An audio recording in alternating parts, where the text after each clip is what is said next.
తెలంగాణ రాజకీయం మొత్తం Jubilee Hills by election చుట్టే తిరుగుతూ ఉన్నాయి. ఇప్పటికే కాంగ్రెస్ పార్టీ ప్రతిష్టంగా గెలవాలి అంటూ మంత్రులని ఒక్కొక్క డివిజన్‌కి ఇన్ఛార్జ్‌లను పెట్టేస్తూ ప్రచారంలో దూసుకెళ్ళిపోతా ఉంది. అదేవిధంగా బీఆర్ఎస్ పార్టీ కూడా ప్రచారంలో తగ్గేదేలే అన్నట్టుగా ముందుకెళ్తున్న పరిస్థితి కనబడతా ఉంది. కానీ బీఆర్ఎస్ అధినేత కేసీఆర్ ప్రచారంలోకి వస్తాడా లేదా అనేది కూడా ఇప్పుడు ప్రశ్నార్థకంగా మారిపోయింది.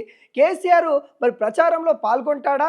సభ పెడతారా? అనేది కూడా బీఆర్ఎస్ నేతల్లో కూడా ఒక కన్ఫ్యూజన్ అయితే కనబడతా ఉంది. కాంగ్రెస్ నేతలు క్లియర్ కట్‌గా ప్రతి డివిజన్‌కి ఇద్దరిని మంత్రులను నియమించడం జరిగింది. దానిలో భాగంగానే మీనాక్షి నటరాజన్ మరియు మహేష్ కుమార్ గౌడ్ కూడా మరి ప్రచారంలో దూసుకెళ్తున్న పరిస్థితి కనబడతా ఉంది. ఎట్లయినా కాంగ్రెస్ అభ్యర్థి నవీన్ యాదవ్‌ని గెలిపి ఖాయం చేయాల్సిందే. ఉప ఎన్నికల్లో మరి కాంగ్రెస్ పార్టీ అధికారంలో ఉంది కాబట్టి ఖచ్చితంగా గెలవాల్సిందే అంటూ పట్టువదల్లా విక్రమార్కులాగా కాంగ్రెస్ పార్టీ ప్రతి ఒక్క డివిజన్‌కి మంత్రులు తిరుగుతున్న పరిస్థితి కనబడతా ఉంది. కానీ బీఆర్ఎస్ నుండి ప్రచారంలోకి మనం ప్రత్యేకంగా కేటీఆర్, హరీష్ రావు ఉంటారని కూడా మనం వార్తల్లో చెప్పుకున్నాము. కానీ హరీష్ రావు వాళ్ళ తండ్రి నిన్న మరణించడం వల్ల కొంత ఈ ప్రచారానికి దూరం ఉంటారు అనే వార్తలు కూడా ఇప్పుడు తెలుస్తూ ఉన్నాయి. అంటే హరీష్ రావు గారి తండ్రి దశకర్మ దాకా ప్రచారంకి దూరంగా ఉంటారని కూడా మనం చెప్పుకోవచ్చు. ఇక భారం అంతా కేటీఆర్ పైనే ఉంటుంది.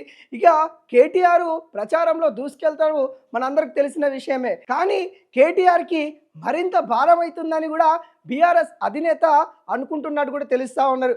దాంట్లో భాగంగానే బీఆర్ఎస్ అధినేత కల్వకుంట్ల చంద్రశేఖరరావు కేసీఆర్ గారు మరి ప్రచారం చేయడానికి మీడియా ముందుకైతే వస్తున్నట్టు కూడా కనబడతా ఉంది.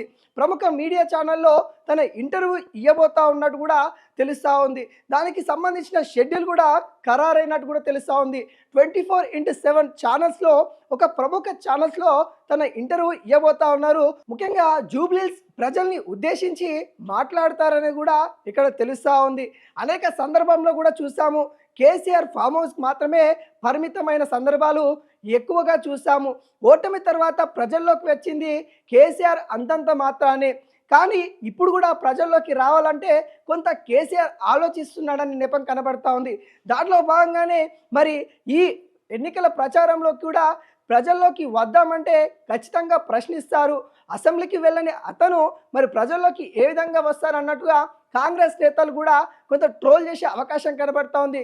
దాంట్లో భాగంగానే కీలక నిర్ణయం తీసుకున్నారు కేసీఆర్ అన్నట్టు కూడా తెలుస్తూ ఉంది.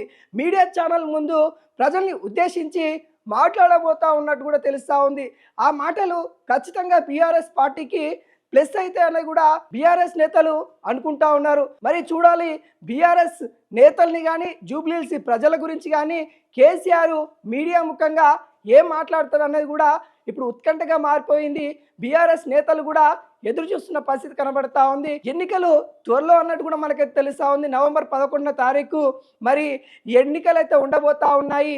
నవంబర్ 8 కానీ 9వ తారీఖు కేసీఆర్ యొక్క మీడియా ముందు ఇంటర్వ్యూ అయితే ఉంటుందన్నట్టు కూడా ఇప్పుడైతే మనకైతే తెలుస్తూ ఉంది.